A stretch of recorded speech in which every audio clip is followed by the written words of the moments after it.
All right, guys, welcome to the Masters in Motion podcast. We are at Masters Fitness Championship this weekend. Beautiful Fort Wayne, Indiana. And those of you that are watching on YouTube, we've commandeered this conference room. There is no audience in here, but it's quiet. No audience needed. This is also the first time we have recorded an episode next to each other. This is nice. This works. I'm going to do my best to not talk over you in person. Same. Because when we have internet issues, there's always like a slight delay. So we'll overstep each other from time to time. And I feel bad about that. But now, this close. I mean, now I'm just going to be rude. Now it's just going to be rude. When we step over each other, it's just rudeness. So anyway, you're competing out here. I am on a team. Really enjoying it. I'll tell you. This is year 5. And I think we've mentioned that in the weeks past. A couple of years individual and 3 years as a team. I enjoy coming out here. It's a little bit closer for me than for Jason to get here. But a number of athletes have traveled from very far. And I know there's some foreign athletes too that have really made a commitment to come here. So good event. I mean, enjoying it. There's not that many large Masters events a year, like major competitions. You've got the games, you've got Masters Fitness Championship, Legends. And I'll still count Wodapalooza because it does pull, but it does. It's we're going to get to Wodapalooza here. Yeah, well, I'm talking Wodapalooza. Miami seems to be really shortchanging individual Masters athletes. Yep. But these are running. I feel like we're running out of Masters only or large Masters events. Right. But these are 3 big ones, which is why I think MFC will draw some international competitors because the only way you can.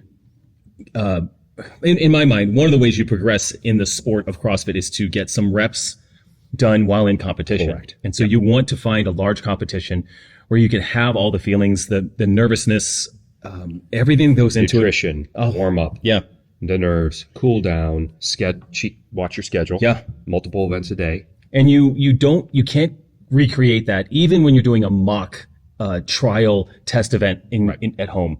You got to put in the reps in a big competition. And what's cool about MFC, not that we're selling it, I think we're just enjoying ourselves out here, is that they have an RX division as well. So you have athletes that are working their way into larger competitions. They can do RX versus elite in a major competition. I mean, the heats are 20, up to 20 guys, 20 gals in these heats at RX at the elite level. Plus you have teams. So for me, I'm not competing. I am the media team. Media vendor. I'm a vendor because we have a booth here. I am the media team for Boulder Athlete. Me, myself, all of us. And it's just great to get out here and get to see so many Boulder athletes out on the floor, see all the Masters athletes that are out here. So I'll just be straight up honest. I am more fatigued from a day of not competing. Correct. Than if I am competing. So I'm not complaining. It's just, I texted like my co-founders in the business yesterday. I said, guys, this is the most exhausting work I've done in a long time. I think your feet get it more than anything. If you're on your feet a lot, and it's funny, the way our partner workouts worked out yesterday, we've a little lopsided to less work than more work. That changed today, but I think we worked out for like a total of 8 minutes each. And I went back, had some food, chilled out, cleaned up, came back, and the vendors and the judges and the volunteers, they're here all day. It's crazy. It does take a toll. Yeah, it's amazing what they do. I've been talking to some of the people on the media team, and I've been like, commiserating with them. I'm like, guys, I'm so tired. And they're like, we know. We know. I'm like, I haven't. MCs lose their voice. MCs lose their voice. I talked all day yesterday. Those of you that don't know, I was a wedding photographer in my former life. So prior to owning a CrossFit gym, I was a wedding photographer for 10 years. And that is one of the most exhausting things I've ever done is go shoot a wedding for 8 or 10 hours or 12 hours with all of your gear. You're just on all the time. And that's what it's like here in a good way, being on all the time. And I was just telling someone else this morning that despite the fact that we have a podcast and I do YouTube things and I'm out there a lot, I'm very much an introvert. So at the end of the night, all I want to do is go to the hotel room and not talk. I'll call my wife and I'm like, hey, so I'm calling to say hi, but I can't talk. I need you to talk for like a half an hour because I can't make my voice work anymore. Tell me all. Tell me everything while I make myself some ground beef and some rice, obviously. I am not shocked about that. Okay, so let's catch up. Yes. Where do you want to go first? I would like to hear about Tier SoCal. Yeah. You had the opportunity, I know a few athletes here like yourself had a chance to compete out there. I think, from your opinion, what did you think? Yep. Does it have legs? And is this perhaps a good alternative if you're not going to do both? Miami, SoCal. Yeah. Great question. What you thought? So to answer your last question first, if you can't get to Miami, SoCal, if you can't get to Wodapalooza, Miami, right? Wodapalooza SoCal was great. Okay. It had a very, very similar Wodapalooza feel. In Huntington Beach this year, first year them doing it, it was underattended, I would say. So if you, lack of promotion. I don't know if it's lack of promotion. I don't know if it's promotion was out there in terms of social media. But I couldn't stop getting it. Yeah, there was a lot of promotion. It could be that the games just happened. I mean, the games weren't that long ago in Fort Worth. You've got the Masters games in Birmingham. And then were the same weekend. Adaptive athletes the same weekend, and you have the West Coast Classic, which is just a week or two ago. A week ago. Yeah, NorCal Classic was Classic. just a week after I think the game. Yeah, the Masters game. So it was early September. There's just something happening time after time, and I know that was under attended as well. So I think being the first year, there was decent attendance, and it felt busy, but you could look up in the stands. Like if you wanted to watch the elites go, there was not a problem. Okay. Oh, we got some noise from the competition floor piped in. At 6:52. We might edit that out, or we probably won't. There was just a little noise there. So what was nice about it is whatever you wanted to watch, you had no problem getting a seat. Okay. When you go to Miami, if you want to watch the elites go, you have to camp out all day. It's actually almost a challenging experience. Unless you have to strategically get yourself to a place to be able to watch some of the big events where that takes away from the enjoyment. Totally does. Especially if you're trying to manage competing or coaching an athlete, and then you do want to watch the main show. Yeah.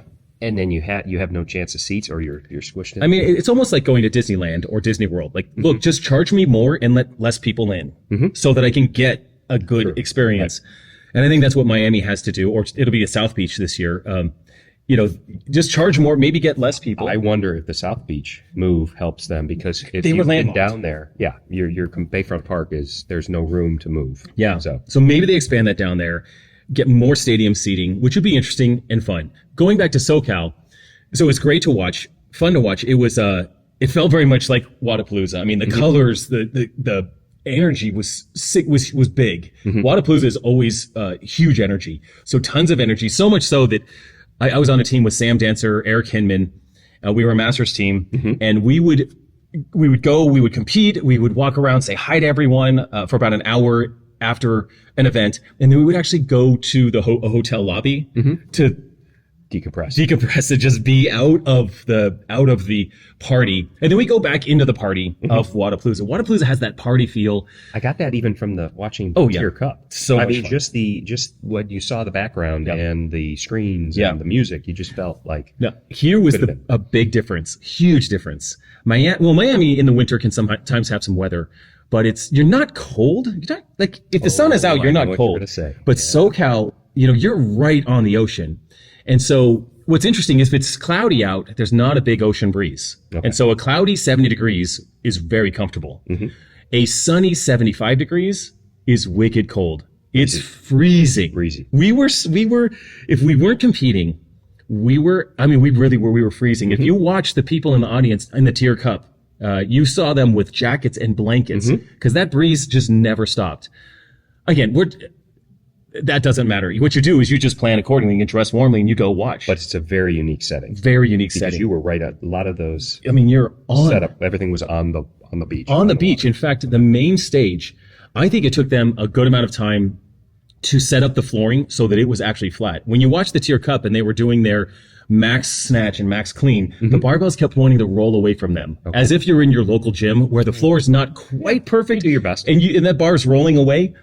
So it was wild to watch, Tia and Ariel Owen, clean and jerking 250 pounds with a barbell that wants to roll away. And Jeff Adler's bar wanted to go everywhere too. But that was fun. The way we experienced it, we would go and compete during the day. You and I do this when we go to Wodapalooza as well. We would compete during the day. Then we go home to our Airbnb, cook up some dinner that involved lots of ground beef. And I mean, all three of us ate 10 pounds of meat. in 3 days. Noxious It amounts was of meat. obnoxious amounts of meat because we're all meat eaters. Go watch that video.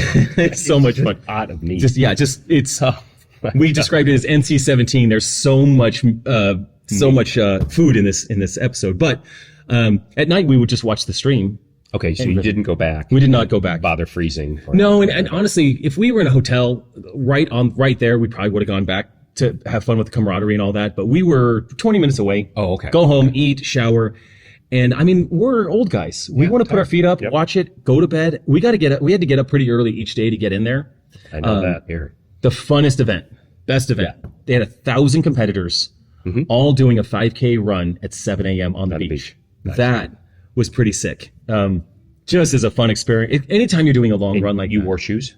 You wore shoes. Did some people run barefoot? Some people ran barefoot, but most people wore shoes because they did it during low tide specifically. So you were actually out running on that hard-packed sand at low tide. And you ran out and you actually ran back the opposite direction. So you were running back into traffic. I mean, just really close to traffic as you were running back. Okay. But you only ran a little bit in the soft sand. Okay. And it was super fun. One of my partners on our team won that whole race. Oh, yes. With a sub 19-minute 5K in the sand. And my tracker watch, was it CrossFit-ish? I tracked it on my watch and it was 4.8K. Okay. Which is pretty close. Okay. For an event, we'll give them. So I would, within the standard. Man, if they do that again next year, highly recommended.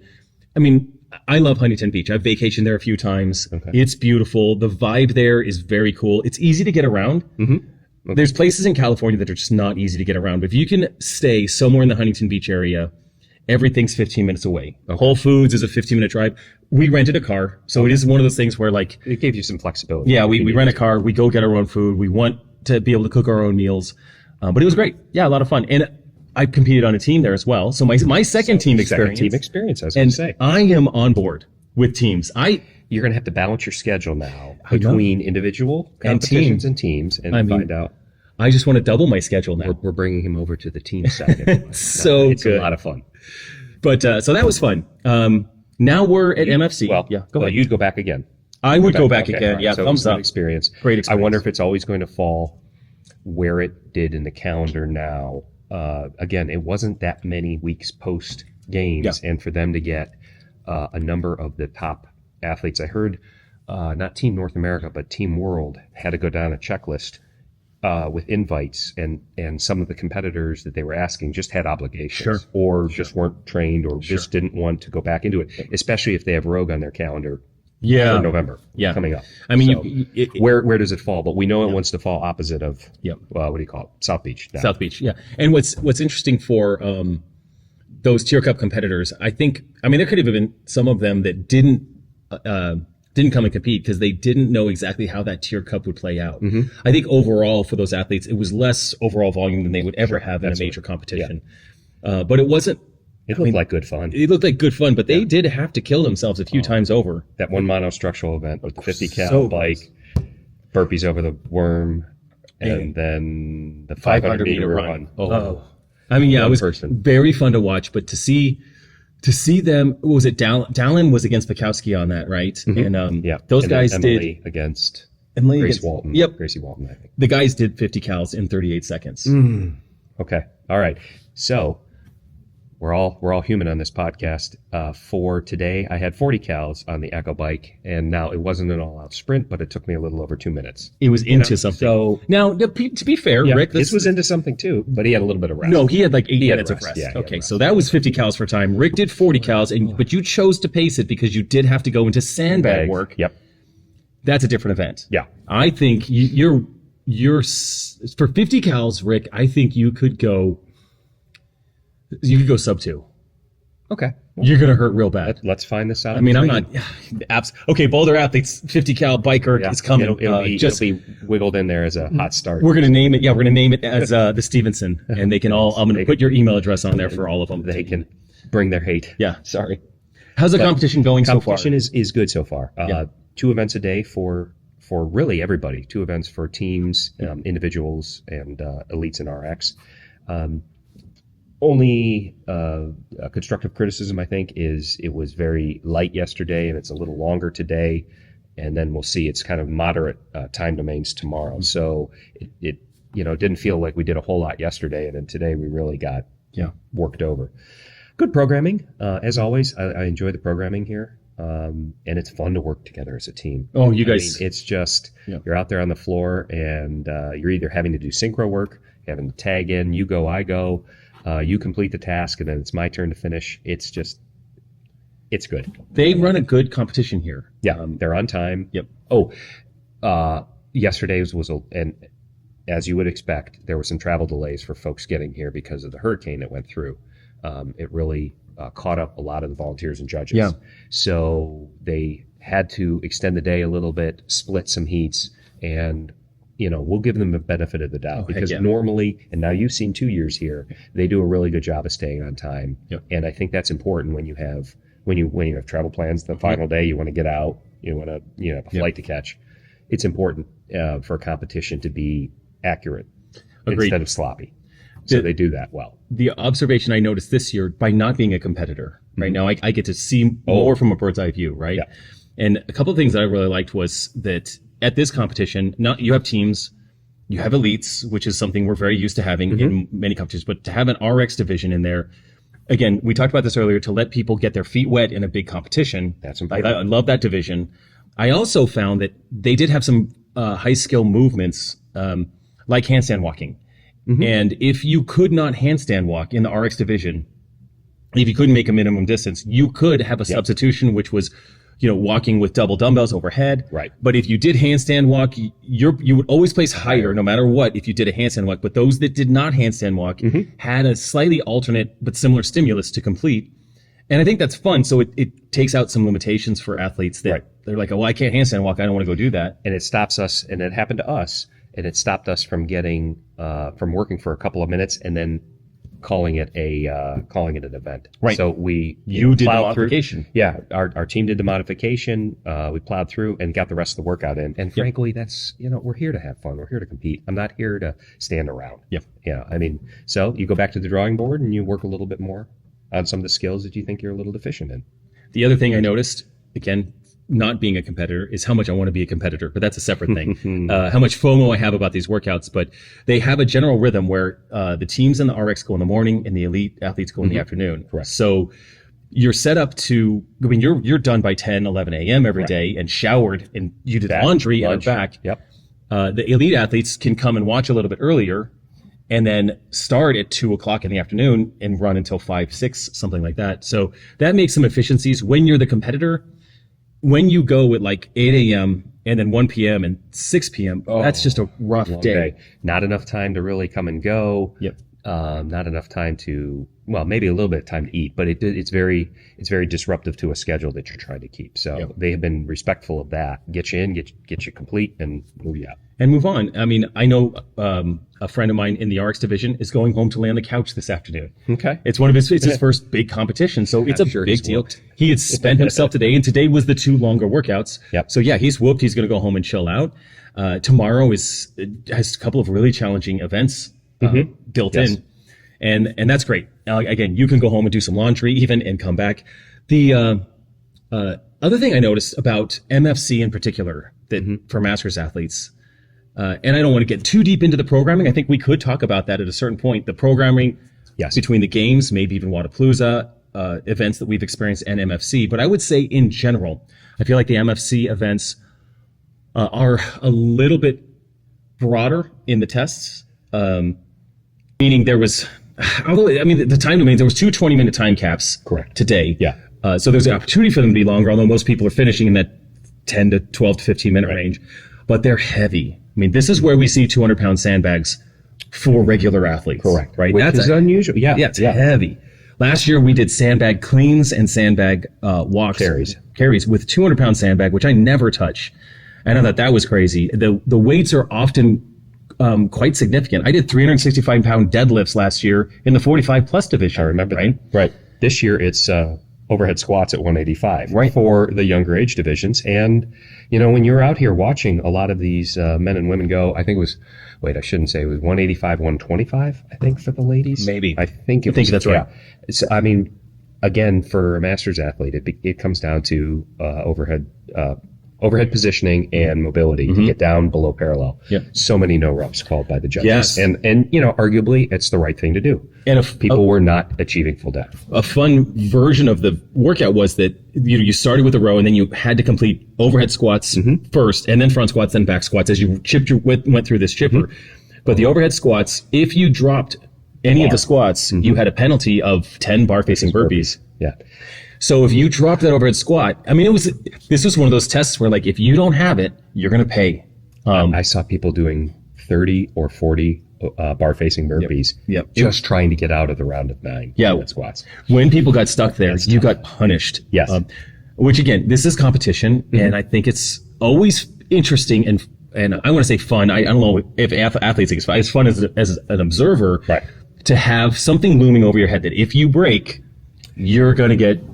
I haven't had many experiences like that. Yeah. And I know I didn't go to Legends in San Diego when you did, and there was a penalty for dropping. There's the penalty here. I think I'm almost surprised that more competitions don't put a penalty in if they want you to complete a movement unbroken, because then they're going to push you and they're going to test your limits. Can you Forces your hand. Yeah, forces Big your time. hand. Yeah. It's I have experienced it before and not taken a penalty. We had a penalty potential at Wodapalooza down in SoCal. We had the worm. All right, well, now I take there was that a back. complex, and if we dropped the worm during that complex, we had to do burpees over the worm. So we You certainly were not, and you were a new worm. Yeah, we were brand worm new participants. We were new worm participants. We'd never done it, and we chose to go unbroken through all 3 complexes. Like we were so close to taking a penalty because we were just inexperienced. Right. But we were also stubborn, and we've got Sam Dancer and Eric and I. And some strength. Yeah, we're Kind just of gonna muscle do it. through. Yeah. It's awful. I've tried 2-person worms and 3-person worms. I've never done anything more than a 3-person me worm. neither. So I think you add more people into a worm complex and you just, I'm a huge fan of how devastating that thing can be. it calls for coordination and communication. It's wild. Yeah. I love that. Well, Rick, we just wanted to get a quick episode in. Anything to wrap it up? I've got to go photograph some athletes. Absolutely. But I've got my training partner coming up here in right after his heat that he's going to go shoot, and I've got to warm up the voice and start go yelling. cheer them on.